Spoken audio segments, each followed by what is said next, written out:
Welcome to Sampath Kumar కనుకు YouTube channel. Stock market సంబంధించినటువంటి నాలెడ్జ్ని గెయిన్ చేయడానికి మన ఛానల్ని సబ్స్క్రైబ్ చేయండి.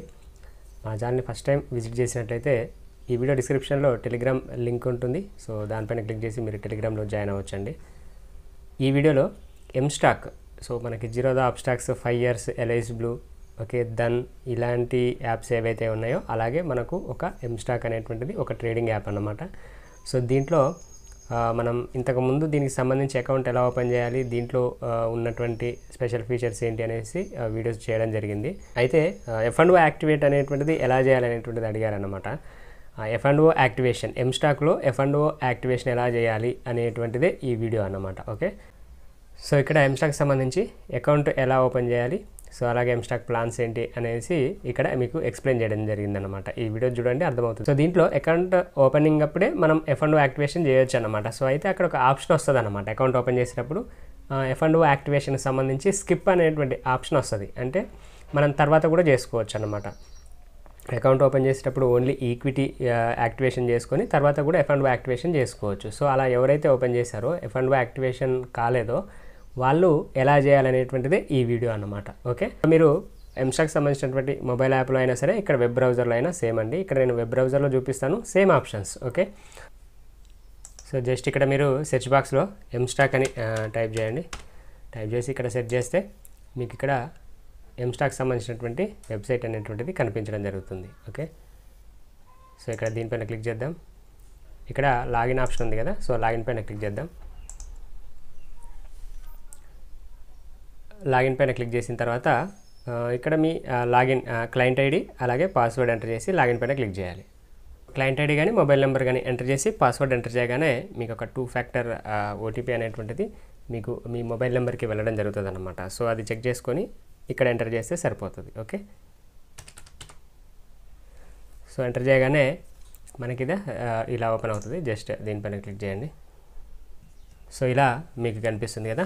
సో ఇప్పుడు F&O యాక్టివేషన్ ఎలా చేయాలి దీంట్లో. ఓకే, సో మొబైల్ యాప్ అయితే కనుక సింపుల్గా ఇప్పుడు మీరు డైరెక్ట్ మీ మొబైల్ యాప్ ఓపెన్ చేస్తే సరిపోతుంది. ఈ పేజ్కి వస్తారనమాట. సో ఇక్కడ మీకు 3 lines కనిపిస్తున్నాయి చూడండి. సో దీనిపైన క్లిక్ చేయాలి. ఓకే, సో అక్కడ 3 lines పైన క్లిక్ చేస్తే మీకు ఇలా కనిపిస్తుంది కదా. సో ఇక్కడ మీకైతే యాక్చువల్లీ ఏంటి, ఇక్కడ మీకు నేమ్ కనిపించడం జరుగుతుంది. నేను ఇక్కడ హైడ్ చేయడం జరిగింది. సో ఇక్కడ ఏం చేస్తారంటే ఇక్కడ మీ నేమ్ ఇలా ఒక ఐకాన్ కనిపించి ఇలా మీ నేమ్ కనిపిస్తుంది కదా ఇక్కడ. సో అకౌంట్ ఎవరి పేరు మీద ఉందో వాళ్ళది కనిపించడం జరుగుతుంది నేమ్. సో దీనిపైన క్లిక్ చేయాలన్నమాట. ఓకే, సో నేను ఇప్పుడు క్లిక్ చేస్తాను. ప్రొఫైల్ సెక్షన్లోకి వస్తారన్నమాట. సో ఇక్కడ మీ ప్రొఫైల్ కనిపించడం జరుగుతుంది. సో ఇక్కడ మీ నేమ్ కనిపిస్తుంది, అలాగే అకౌంట్ డీటెయిల్స్ సంబంధించినటువంటి క్లయింట్ కోడ్, అలాగే pan number, mobile number, email ID ఇవన్నీ కూడా కనిపిస్తాయి. నేను ఇక్కడ హైడ్ చేశాను. సో ఇక్కడ మనకు కావాల్సింది ఏంటి అంటే ఇక్కడ చూడండి సెగ్మెంట్స్ అనేటువంటిది ఉంది చూడండి. ఇది మనకి ఇంపార్టెంట్ అన్నమాట. ఇక్కడ పెన్సిల్ ఐకాన్ కూడా కనిపిస్తుంది కదా, ఇక్కడ సెగ్మెంట్స్ అన్నీ ఉంది. సో ఇక్కడ ఏంటంటే ఇక్కడ చూడండి నా అకౌంట్లో ఏంటి BSE NSE అంటే ఏంటి, ఈక్విటీ మార్కెట్, క్యాష్ మార్కెట్లో స్టాక్స్, షేర్స్ బై చేయడం సెల్ చేయడం చేస్తాం కదా, హోల్డింగ్ అయినా సరే ఇంట్రాడే అయినా సరే. సో దానికి సంబంధించినటువంటి సెగ్మెంట్ యాక్టివేట్లో ఉంది. అలాగే NFO అంటే ఫ్యూచర్ అండ్ ఆప్షన్కి సంబంధించినటువంటిది మీరు ఇంట్రాడే చేయండి, హోల్డింగ్ చేయండి. సో దానికి సంబంధించినటువంటి ఫ్యూచర్ అండ్ ఆప్షన్కి సంబంధించినటువంటి సెగ్మెంట్ కూడా యాక్టివేట్లో ఉంది. ఇక్కడ ఇది కరెన్సీకి సంబంధించినటువంటిది. Okay, US dollar, Indian rupee అలా ఉంటుంది కదా. సో అదన్నమాట ఆ సెగ్మెంట్ యాక్టివేట్లో ఉంది. ఇక్కడ BSE MF అంటే మనకి మ్యూచువల్ ఫండ్స్ అన్నమాట. మ్యూచువల్ ఫండ్ సెగ్మెంట్ కూడా యాక్టివేట్లో ఉంది. నాకు ఈ 4 segments యాక్టివేట్లో ఉన్నాయన్నమాట. క్యాష్ మార్కెట్, ఈక్విటీ, అలాగే ఫ్యూచర్ అండ్ ఆప్షన్స్, కరెన్సీ, అలాగే మ్యూచువల్ ఫండ్స్. సో వీటికి సంబంధించినటువంటి యాక్టివేట్లో ఉంది. ఒకవేళ యాక్టివేట్లో లేకపోతే ఈ NFO అనేటువంటిది మీకు కనిపించదు అన్నమాట. ఓకేనా, సో అప్పుడు మీరు ఏం చేస్తారంటే ఇక్కడ ఏదైతే పెన్సిల్ సింబల్ కనబడుతుందో ఈ పెన్సిల్ సింబల్ పైన క్లిక్ చేయండి. సెగ్మెంట్స్ పక్కన పెన్సిల్ సింబల్ ఉంది కదా, దీనిపైన క్లిక్ చేయండి. ఓకే, మీరు నెక్స్ట్ ఈ పేజ్కి వస్తారన్నమాట. సో ఇక్కడ రాగానే ఇక్కడ చూడండి, ఇక్కడ సెగ్మెంట్ అని ఇక్కడ కనిపిస్తుంది కదా. సో ఇది ఇంపార్టెంట్. ఇక్కడ చూడండి, సో ఇక్కడ సెగ్మెంట్స్ దగ్గర ఏంటంటే నాకు ఇక్కడ యాక్టివేటెడ్, ఈక్విటీ యాక్టివేటెడ్ ఉంది, ఫ్యూచర్ అండ్ ఆప్షన్స్ కూడా ఇక్కడ, అండ్ ఫ్యూచర్ అండ్ ఆప్షన్స్ అలాగే కరెన్సీ ఇక్కడ కనిపిస్తుంది కదా. ఇవన్నీ కూడా నాకు యాక్టివేటెడ్ అని కనిపిస్తుంది.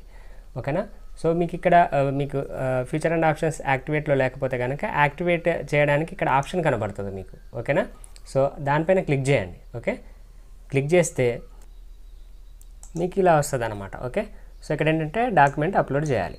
సో ఏమేమి అప్లోడ్ చేయాలనేటువంటిది కూడా చూద్దాం. సో మీకు ఇలా కనిపిస్తుంది కదా.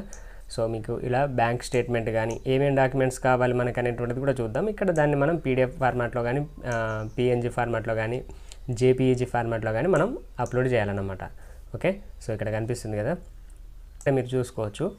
అక్కడ మీరు ఏ డాక్యుమెంట్ అప్లోడ్ చేస్తారనేటువంటి సెలెక్ట్ చేసుకోండి. సో ఒకటి బ్యాంక్ స్టేట్మెంట్ అప్లోడ్ చేసుకోవచ్చు. సో నవ్వే డేస్ మనం జనరల్గా ఇంటర్నెట్ బ్యాంకింగ్ కానీ మొబైల్ బ్యాంకింగ్ యూజ్ చేసినా సరే దాని ద్వారా మనం పీడిఎఫ్ ఫార్మాట్లో మీ బ్యాంక్ స్టేట్మెంట్ ఏ బ్యాంక్ అయితే మీరు అకౌంట్ ఓపెన్ చేసేటప్పుడు ఇచ్చారో ఆ బ్యాంక్కి సంబంధించినటువంటి స్టేట్మెంట్ లాస్ట్ 6 monthsది డౌన్లోడ్ చేసి పెట్టుకోవాలన్నమాట. జనరల్గా పీడిఎఫ్ ఫార్మాట్లో డౌన్లోడ్ అయితే చాలా ఈజీ ప్రాసెస్, వితిన్ 1 minute అయిపోయేటువంటి పని అన్నమాట అది.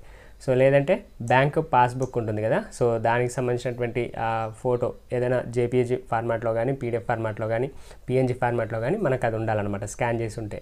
ఓకే, సో ఫామ్ 16 కూడా చేయొచ్చు. నెట్వర్క్ సర్టిఫికేట్ ఉంటే అది కూడా అప్లోడ్ చేయొచ్చు. డీపీ హోల్డింగ్ ఇన్ కేస్ కనుక మీరు ఆల్రెడీ ఈక్విటీ మార్కెట్లో తీసుకొని 4 రోజులు అయి ఉంటే కనుక, ఈక్విటీ అకౌంట్ ఓపెన్ చేసి 4 రోజులు అయి ఉంటే కనుక దాంట్లో మీరు ఏమైనా హోల్డింగ్లో స్టాక్స్ ఉన్నాయనుకోండి, సో దాని స్టేట్మెంట్ కూడా డౌన్లోడ్ చేసి దాన్ని కూడా అప్లోడ్ చేయొచ్చు అనమాట. లేదంటే ఐటీ రిటర్న్ లాస్ట్ ఇయర్ పెట్టవచ్చు, శాలరీ స్లిప్ ఉంటే శాలరీ స్లిప్ పెట్టవచ్చు అనమాట.